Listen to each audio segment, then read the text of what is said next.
Topic पे आते हैं। हमारा जो मेन टॉपिक है आज का, वो ये 3 लोग ही हैं, 3 लोगों के अलावा कोई नहीं है। टोटल 13 लोग थे। 13 लोग है, तो मुझे डिस्प्ले 3 लोग कर रहे हैं इसमें। બધી બહેનોને હું નિવેદન કરીશ કે પોતપોતાના વિડીયો ચાલુ કરે જેથી સર આપણને જોઈ શકે અને એમને ભણાવવા પણ વધારે મજા આવે। हाँ, वही तो मैं कर रहा हूँ ना, मैं 3 लोगों को देख पा रहा हूँ, तो इसी वजह से शायद ये तो नहीं है कि ये 3 लोग ही हैं।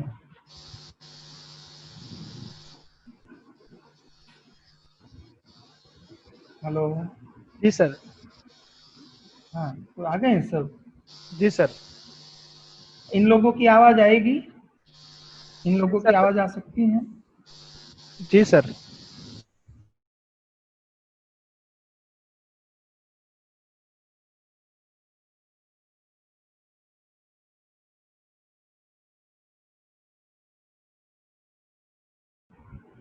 हेलो।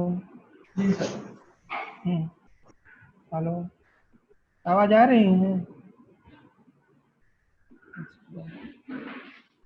मैम आ गई मोडवाड़िया में। जी। धन्यवाद। हमारा जो टॉपिक है आज का, तो नेट यूजीसी के द्वारा लिए जाने वाला जो नेट एग्जाम है, परीक्षा है, उसके बारे में आप सब लोगों को इत्तला करना है, मुझे समझाना है कि किस प्रकार का उसका पैटर्न होता है, एग्जाम का प्रारूप कैसा होता है, कितने मार्क्स होते हैं, कितने मार्क्स से आप पास हो सकते हैं, कौन लोग इनमें सम्मिलित हो सकते हैं और कौन नहीं हो सकते, और कितने आयु वाले लोग इसमें प्रतियोगी बन सकते हैं और कौन नहीं बन सकते, और जेआरएफ एसआरएफ क्या है, जेआरएफ क्या है, एसआरएफ क्या है, और कितने प्रतिशत वाले लोग व्यक्ति ही इसमें भाग या हिस्सेदारी ले सकते हैं। तो मेरा आज का ये टॉपिक है, और मोटवाड़िया मैडम का भी निवेदन था कि आप इस पे ही कुछ सलाह मशवरा करें। तो पहली बात यह है कि जब आप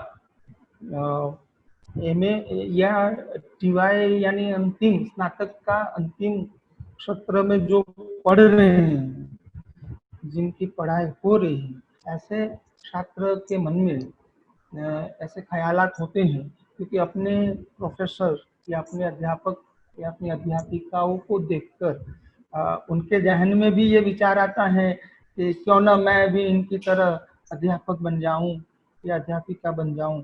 तो इस विचार की वजह से ये सोचते हैं कि भविष्य में हम भी पीएचडी करेंगे, नेट पास करेंगे और अध्यापक के रूप में किसी भी कॉलेज में कार्यरत रहने की कोशिश करेंगे। तो जो भी एमए के अंतिम सेमेस्टर में है,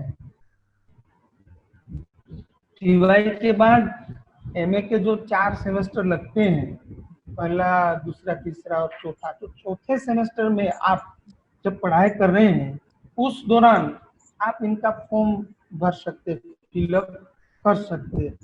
उसके अलावा टीवाई वाले इनमें फॉर्म नहीं भर सकते, जो टीवाई में पढ़ते हैं वो उसमें फॉर्म नहीं भर सकते, क्योंकि वो मान्य ही नहीं है, अमान्य है। क्योंकि जब भी आप, अगर आप मान लीजिए कि टीवाई वाले का फॉर्म एक्सेप्ट ही नहीं करते हैं, वैसे तो एक्सेप्ट नहीं किया जा सकता, स्वीकार्य नहीं है, मान लीजिए स्वीकार्य हो गया, तो आपका मास्टर डिग्री जब तक कंप्लीट नहीं होता है तब तक वो आपको प्रमाण पत्र अनायत करते नहीं है। तो इसीलिए एमए के सेमेस्टर 2 में यानी चौथे सत्र में जो पढ़ने वाले छात्र हैं, उनको ये एग्जाम परीक्षा देने की इजाजत देते हैं। अब इनका जो पैटर्न है उसमें काफी बदलाव आया है, क्योंकि मैंने तो 2005 में क्लियर किया था, पहले प्रयास में 2005 में, तब जो पैटर्न था और आज जो पैटर्न है उसमें काफी बदलाव है। क्योंकि पहले 3 तरीके से एग्जाम लिया जाता था। पहले सेशन में जो सुबह का सेशन था उसमें जनरल अवेयरनेस और विषय, इन दोनों का पर्चा साथ में रहता था। उसके 2 घंटे दिए जाते थे, तकरीबन 2 घंटे।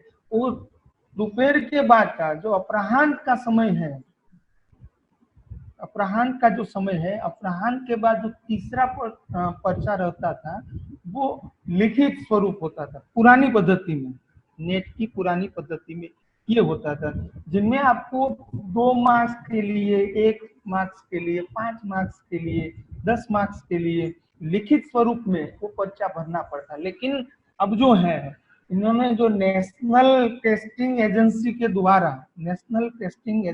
द्वारा जो एग्जाम लिया जाने लगा है अब, पहले सिर्फ यूजीसी उनका एग्जाम लेती थी, अब ये नेशनल टेस्टिंग एजेंसी जो है एनटीए, उनके द्वारा ये एग्जाम लिया जाता। और उसमें भी काफी हद तक उस पैटर्न में बदलाव कर दिया उन्होंने। 2 ही पर्चे रहते हैं अब, और दोनों के दोनों वैकल्पिक रहते हैं, दोनों के दोनों वैकल्पिक, उसमें कोई लिखावट वाला पर्चा नहीं है।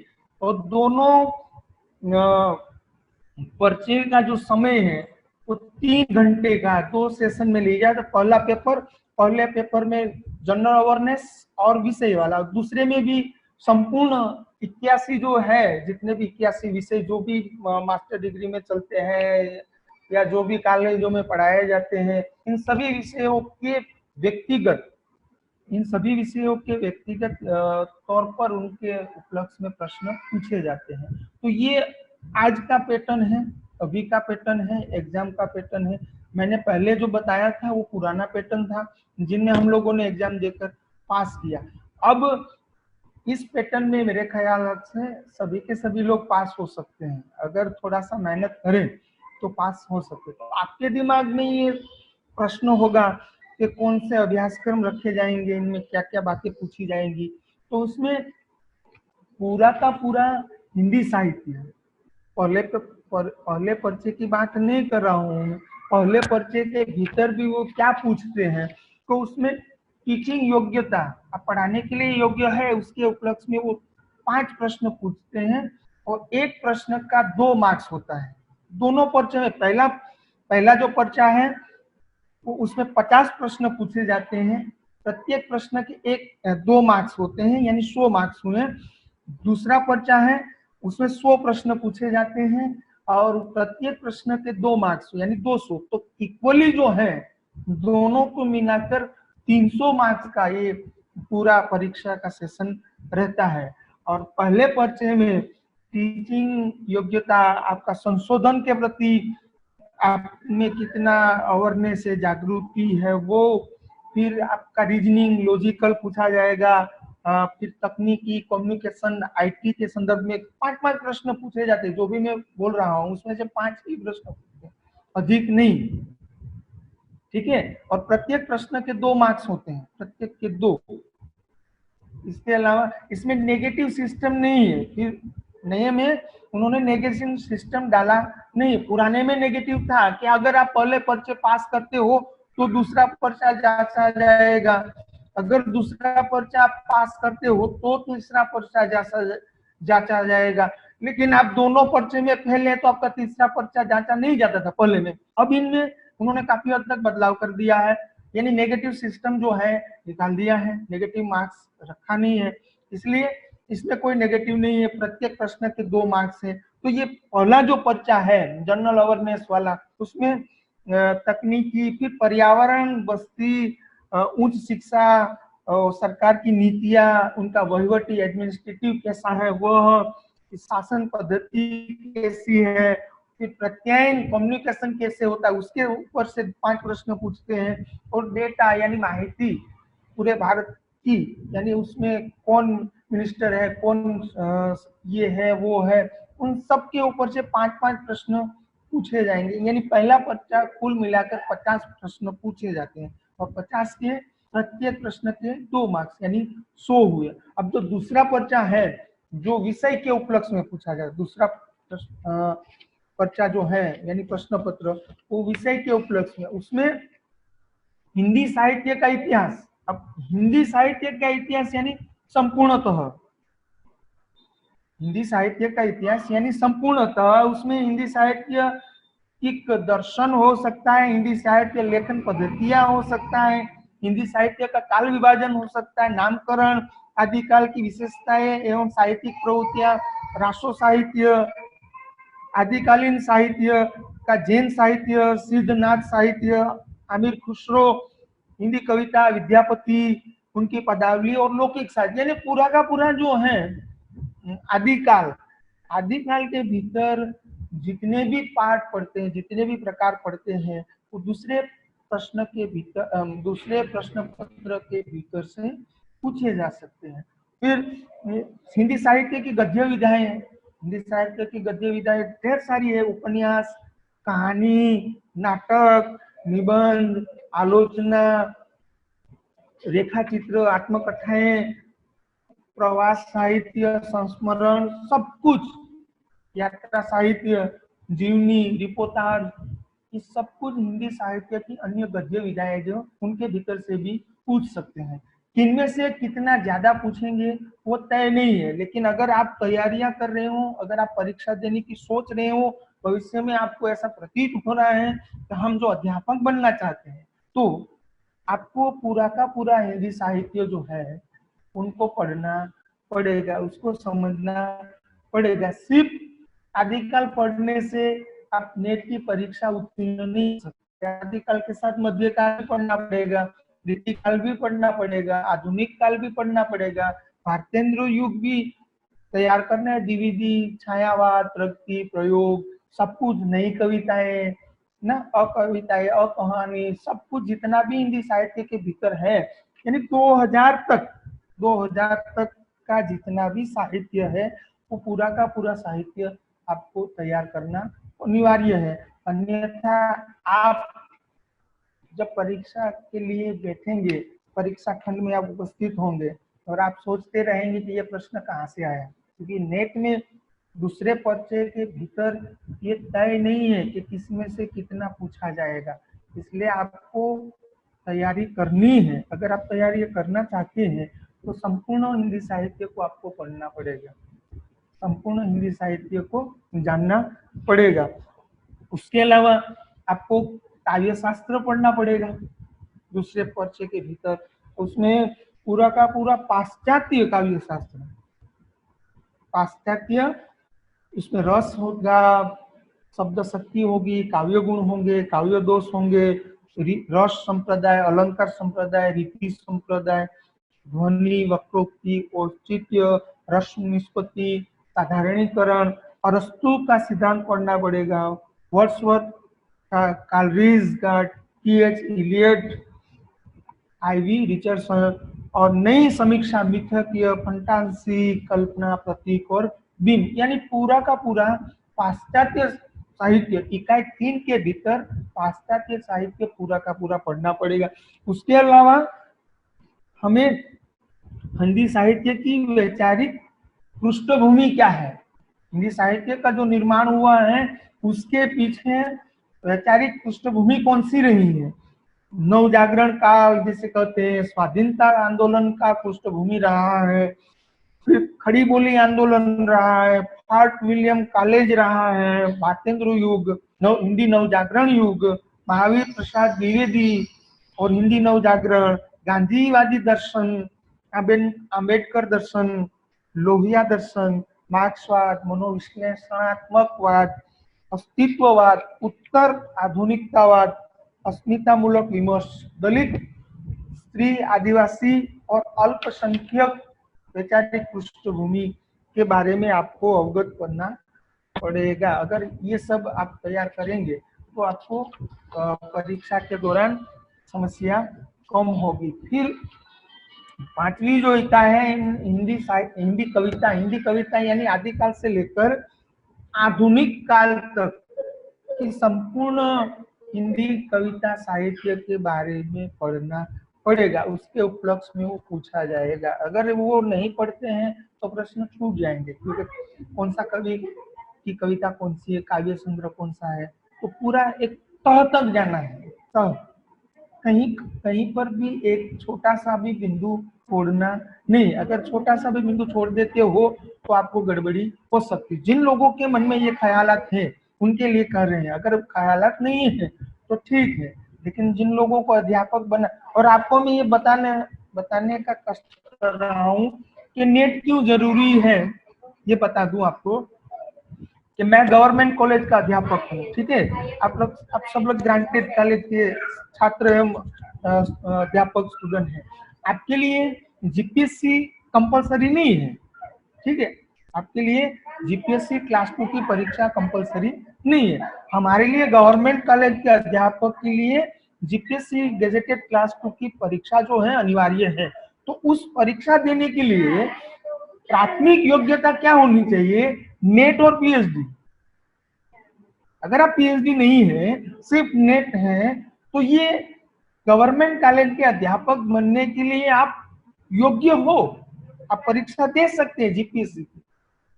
इसलिए मैं आपको कह रहा हूँ कि नेट जरूरी है, क्योंकि आगे जाके भी आपके लिए फायदा होगा। कहीं अगर अध्यापक बन गए तो आपका जो सीआर वगैरह है, आपका जो इंक्रीमेंट है, उसमें भी शायद मुनाफा हो सकता है और आपका नॉलेज भी बढ़ सकता है। आप, इसलिए मैं ये जरूरी मानता हूँ कि हर एक अध्यापक, क्योंकि वो लोग टेस्ट करते हैं, क्योंकि वो लोग मतलब परीक्षा हमारी लेते हैं कि हम अध्यापक बनने के लिए काबिल है कि नहीं, क्योंकि उनका नाम ही ये नेट का फुल फॉर्म देख लीजिए, नेशनल एलिजिबिलिटी टेस्ट।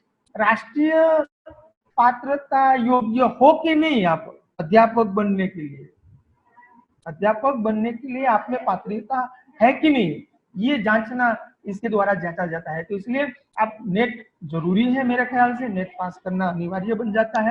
अगर नेट पास करते हो तो आपको ढेर सारी मतलब सुविधाएं, सहूलतें मिल सकती है। दूसरा, उसके भीतर जब दूसरे पर्चे के भीतर हम अभ्यासक्रम की बात कर रहे हैं तो पूरी की पूरी हिंदी कहानी, यानी हिंदी कहानी का उद्भव, विकास, उनका उद्भव काल कौन सा, विकास काल में कहाँ कहाँ पर वो बटी है, तो सबसे ज्यादा किन कहानीकारों के बारे में नेट में प्रश्न पूछा जाता है।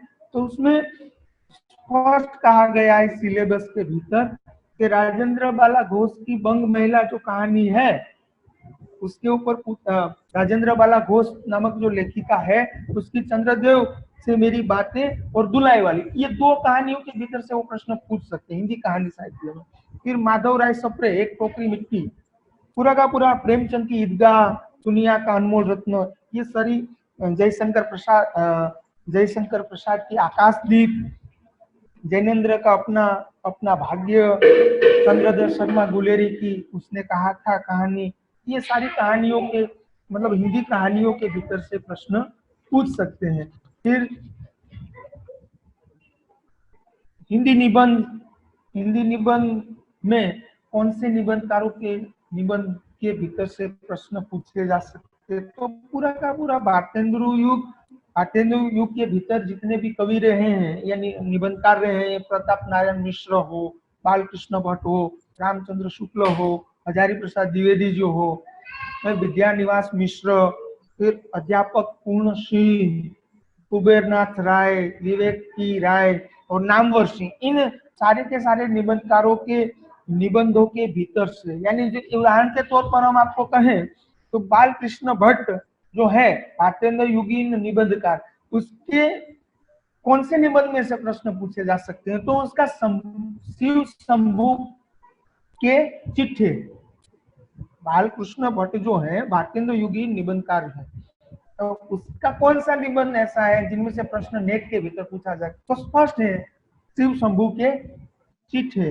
रामचंद्र शुक्ल जी है तो उसके कौन से निबंध, तो कविता क्या है, अब कविता क्या नामक निबंध में से प्रश्न पूछे जाए। उसके अलावा रामचंद्र शुक्ल के अन्य निबंध में से प्रश्न पूछे जा सकते नहीं है। विद्यानिवास मिश्र है तो उनका कई सारे निबंध है, लेकिन उनका एक ही निबंध में से प्रश्न पूछ सकते हैं कि मेरे राम का मुकुट भीग रहा है नामक एक निबंध में से प्रश्न पूछ सकते हैं। तो ऐसे फिर अंतिम जो है आत्मकथा, जीवनी और गद्य की अंतिम विधाएं है। उसमें आत्मकथा के शुरुआत से लेकर आत्मकथा का जो विकास है, उसमें किन किन आत्मकथाकारों के आत्मकथा में से प्रश्न पूछे जा सकते हैं, तो वो अज्ञेय जो है उसके अरे यायावर रहेगा याद, इनका ये यात्रा साहित्य के भीतर से भी प्रश्न पूछ सकते हैं। तो सर ये यहाँ पर आपको दोनों परिचय मैंने आप सर जी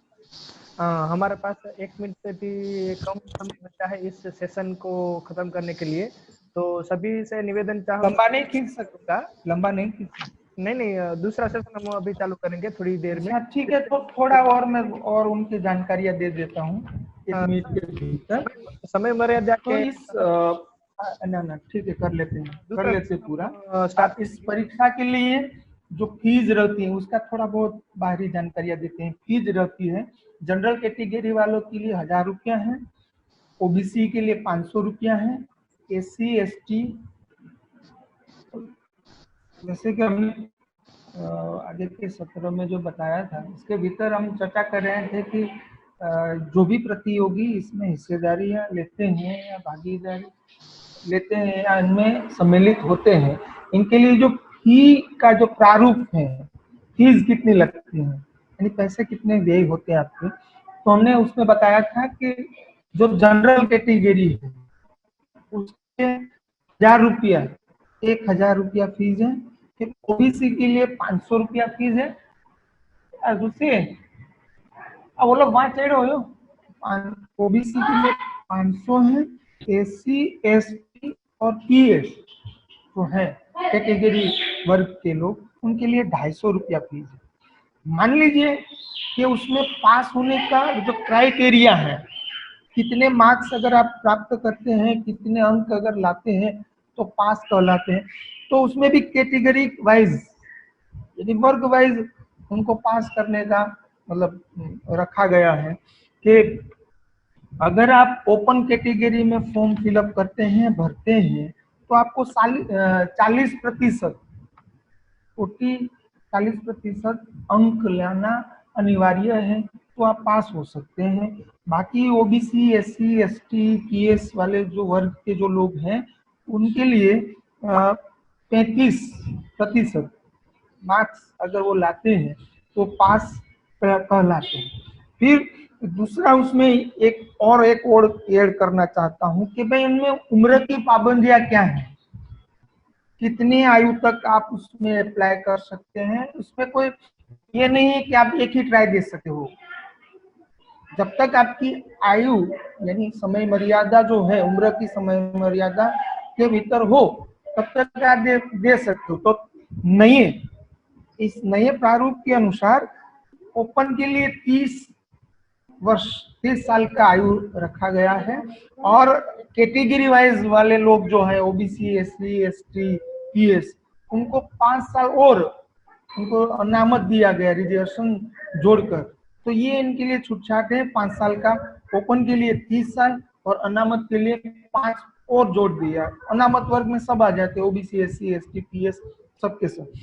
फिर उसमें एक और अन्य जो महत्वपूर्ण बात जो है वो छूट गई है कि मान लीजिए कि आपके 50% के अप मार्क्स आए हैं, अगर आपने 50 के अप मार्क्स लाते हो तो आप जेआरएफ के लिए सिलेक्ट होते हो। जेआरएफ जूनियर रिसर्च फेलो, यानी आप पीएचडी एमफिल अगर कर रहे हैं तो या जेआरएफ के जरिए आप पीएचडी या एमफिल कर सकते हो। और पीएचडी और एमफिल करने के दरमियान इसके दौरान आपको जो है यूजीसी की ओर से प्रति माह 28,000 रुपये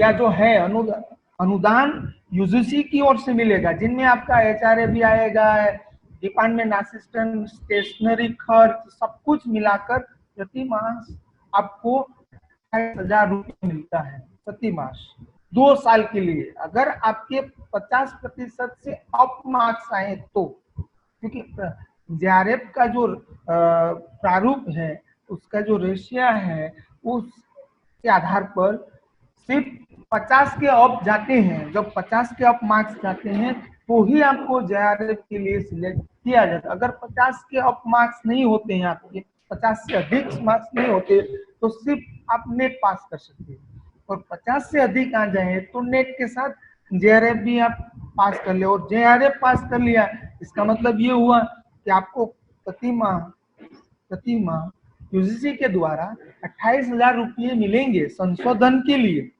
तो सोचिए नेट और JRF कितना आपके लिए मुनाफा वाला साबित हो सकता है, क्योंकि आपने तो ये कल्पना नहीं की होगी कि एक एग्जाम पास करने के बाद मुझे, क्योंकि मैंने लिया है, मैंने एमफिल में भी JRF लिया है, PhD में भी JRF लिया है, इसलिए मैं बता रहा हूँ व्यक्तिगत अनुभव के तौर पर कि मुझे यूजीसी की ओर से मिलते थे, उस समय तो कम मिलते थे 18,000 रुपये, आज 28 है। पूरा का पूरा ये जो महंगाई वगैरह को देखते हुए उनमें बढ़ोतरी करवा दी गई है। हमारे समय में उतने नहीं थे 18,000 रुपये, लेकिन फिर भी मुझे मिलते थे 2005, 6 या 7 के समय में।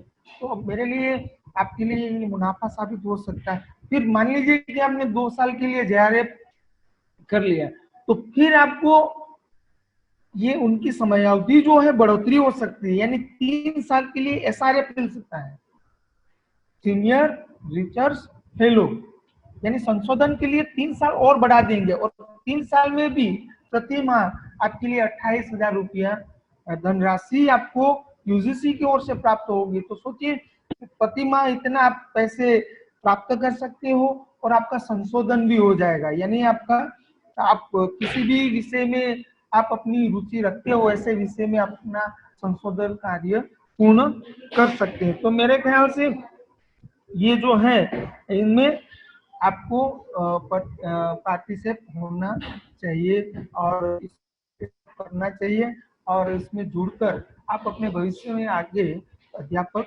बन सकते हैं। तो कुल मिलाकर दोनों पर्चे के मार्क्स 300 होते हैं, क्योंकि पहले पर्चे के 100, दूसरे के 200। कुल मिलाकर दोनों पर्चों के बीच का समय जो है 3 घंटे दिए जाते हैं, 3 घंटे के अधिक समय नहीं दिया। दोनों सत्र में परीक्षा ली दी जाए, पहले सत्र में पहला पर्चा, दूसरे सत्र में दूसरा सत्र, एक ही दिन में दोनों सत्र लिए जाएंगे। सुबह में पहला पर्चा, दोपहर के बाद दूसरा पर्चा। पहले पर्चे का 100 मार्क्स है और दूसरे पर्चे का 200 मार्क्स है। आपको पास होने के लिए कैटेगरी वाइज रूप से 40 और 35 के अनुसार आपको पास होना है, और अगर 50 के ऊपर आ जाते हैं तो JRF SRF आपको मिलेगा और भविष्य में आप इनकी धनराशि 28,000 रुपये धनराशि प्राप्त करते हो और अपना संशोधन कार्य कर सकते हैं। तो ये भाई, इनको कोई सवाल है तो बता सकता है ये लोग, इनको कोई सवालात हो तो कर सकते हैं, उनके जहन में अगर कोई प्रश्न है मुझे पूछ सकते हैं। और उनका वेबसाइट में अगर आप फॉर्म भरना फिलअप करना चाहते हैं तो ugcnet.nta.nic.in पर, और पूरे साल में 2 बार लिया जाता है, पूरे साल भर में 2 बार लिया जाता है, एक तो दिसंबर में, दूसरा जून में।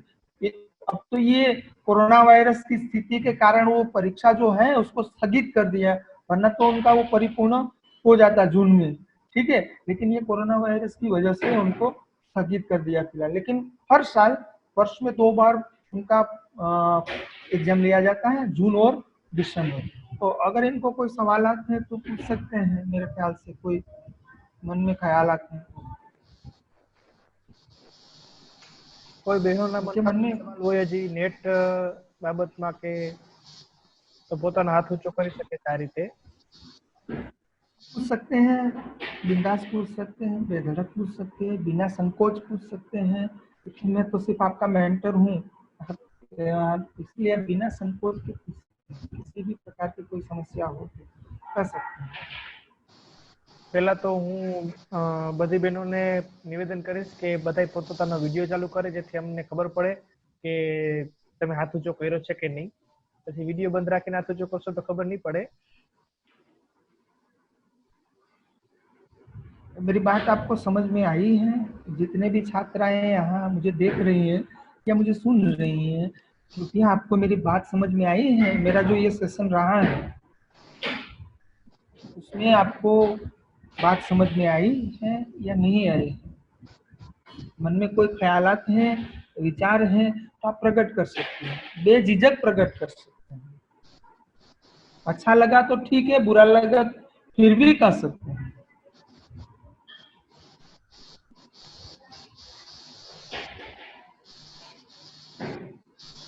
जी माता जी बताइए, कौन सी माता जी हैं? देवी जी बताइए।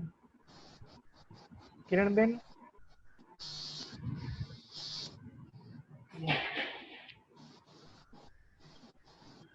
કેવું લગાડ્યું છે કિરણ બેન?